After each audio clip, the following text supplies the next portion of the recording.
दोस्तों आज मैं बात करने जा रहा हूँ शेयर मार्केट की वो सेंसेक्स की जिसने अपने कैरियर 5,000 से शुरू करके 45,000 करोड़ तक पहुँचा दिए थे, जिनको इंडियन वॉरेन बफेट भी कहा जाता है। वो और कोई नहीं, हमारा प्यारे राकेश झुनझुनवाला है।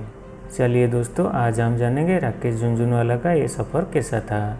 राकेश झुनझुनवाला का जन्म 5 जुलाई 1960 में मुंबई के एक मारवाड़ी परिवार में हुआ था। उनके पिता एक इनकम टैक्स ऑफिसर और माताजी हाउसवाइफ थे। अक्सर उनके घर में पार्टी होती थी। उनके पिता उनके दोस्त के साथ शेयर मार्केट के ऊपर चर्चा करते थे। राकेश जब 14 साल की थे, उन्होंने अपने पिता को शेयर मार्केट के बारे में पूछने लगे। उनके पिता ने तभी न्यूज़पेपर पढ़ने के लिए सलाह दिए थे। यहीं से शुरू हुआ था राकेश झुनझुनवाला का शेयर मार्केट का जर्नी। उम्र बढ़ता गया, वो शेयर मार्केट के बारे में नॉलेज बढ़ाते गए। पिता के कहने से उन्होंने अपने ग्रेजुएशन पूरा करके 1985 में चार्टर्ड अकाउंटेंट बन गए थे, मगर उनका चार्टर्ड अकाउंटेंट में मन नहीं था।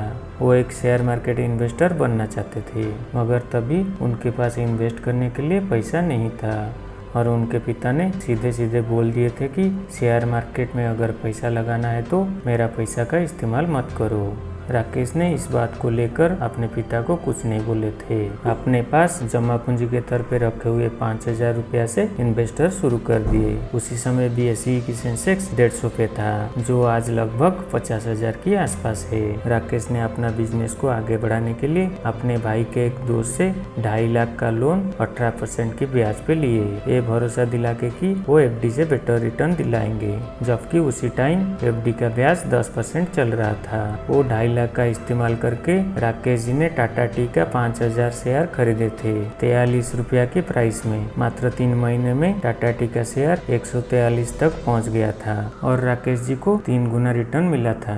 ये था राकेश जी का पहला बड़ा मुनाफा। आगे चल के 1986 से राकेश जी ने मात्र 3 साल में 25 लाख तक कमा लिए थे। ये सिलसिला चलता रहा और मात्र कुछ ही सालों में वो करोड़पति बन गए थे। तब उनकी नजर सेसागुआ की स्टॉक के ऊपर पड़ा, जो एक आयरन रॉड बिजनेस करने वाला कंपनी था। उसका शेयर 28 रुपया चल रहा था। राकेश जी ने स्टडी करके ये पता लगाया कि ये शेयर बहुत मुनाफा दे सकता है और सेसागुआ का 4 लाख शेयर खरीद लिए।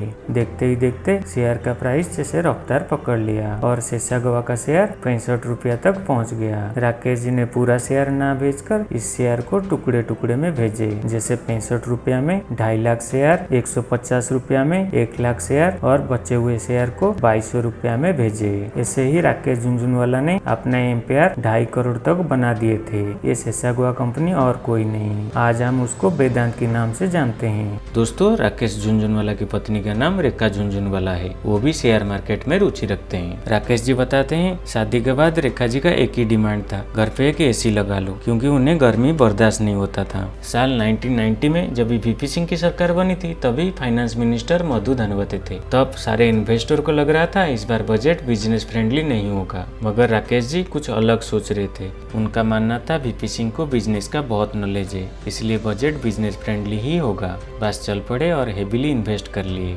राकेश जी का करीबी दोस्तों ने उन्हें ऐसा करने के लिए बार बार मना कर रहे थे। आखिर में बजट वाला दिन राकेश जी जैसा सोच रहे थे वैसा ही हुआ। एक ही दिन में राकेश जी ने 3 करोड़ से 20 करोड़ बना दिए थे। उसी दिन रात को 2 बजे घर पे पहुंचे। पत्नी रेखा जी को बोले, इस बार गर्मी में AC जरूर लगा लो। ऐसे ही थे हमारे प्यारे राकेश झुनझुनवाला। राकेश झुनझुनवाला शेयर खरीदने से पहले उसे अच्छे से समझते थे। ऐसे ही एक शेयर था टाइटन, जिसे राकेश जी ने 3 रुपया में खरीदे थे। आज उसका वैल्यू 2400 के आसपास है। उनके पास टाइटन का 4.4 करोड़ का शेयर आज भी है। आज राकेश झुनझुनवाला बहुत सारे कंपनी का शेयर होल्डर है। उनमें से औरोबिंदो फार्मा, क्रिसिल, लुपिन, प्राग जैसे कंपनी है। राकेश जी हमेशा बोलते थे, अगर एक्सपोर्ट नहीं हो तो म्यूचुअल फंड के रास्ते शेयर में इन्वेस्ट करो। हाँ, अगर खेलना हो तो 5% कैपिटल के साथ खेलो, बाकी म्यूचुअल फंड में इन्वेस्ट करो। और हमेशा बोलते थे, टिप्स इन्वेस्टमेंट के लिए सबसे बड़ा खतरा है और खाली इन्वेस्ट मत करो, अपनी इन्वेस्ट को लगातार मॉनिटर करते रहो और 4-6 महीने तक पैसा 2 गुना 4 गुना होने का उम्मीद मत रखिए। ना ऐसे उम्मीद देने वालों का जाल में मत पड़िए। अगर आपका ऐसा उम्मीद है तो शेयर मार्केट में नहीं, घोड़ों का रेस में पैसा लगाइए। राकेश झुनझुनवाला अपने अंतिम टाइम में 44 स्टॉक को ओन करते थे, जिसमें टाइटन का होल्डिंग 11,000 करोड़, टाटा मोटर में 1700 करोड़, क्रिसिल में 1300 करोड़, फेडरल बैंक में 850 crore, the Indian hostel company में 800 करोड़, एनसीसी लिमिटेड में 550 करोड़, रालिस इंडिया लिमिटेड में 400 करोड़, नज़ारा में 400 करोड़। इसके अलावा बहुत सारे कंपनी में उनका होल्डिंग थी। दोस्तों, ऐसा नहीं है कि राकेश झुनझुनवाला को खाली सफलता ही मिला है।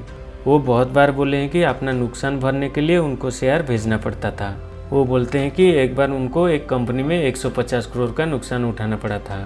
2011 में उनका नेटवर्क 30% कम हो गया था, मगर उन्होंने इसका भरपाई कुछ ही महीनों में कर दिए थे। 7 अगस्त 2022 में उन्होंने अपना ड्रीम प्रोजेक्ट आकाश एयरलाइन का भी शुरुआत किए थे। जब उन्हें इसके बारे में पूछा गया कि अभी एविएशन इंडस्ट्री इतना मुश्किल में चल रहा है और आप आपका एयरलाइन लॉन्च कर रहे हैं, इसका जवाब में उन्होंने बताया, मैं फेलियर होने के लिए तैयार हूँ। एयरलाइन लॉन्च करने के मात्र 7 दिनों में 14 अगस्त 2022 को राकेश झुनझुनवाला के हार्ट अटैक में मौत हो गई।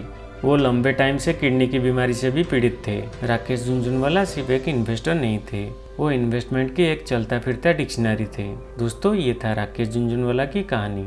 अगर मेरा कहानी आपको अच्छा लगा, please like and subscribe my channel और बेल आइकन को दबाना मत भूलिए। आपका बहुमूल्य समय देने के लिए धन्यवाद।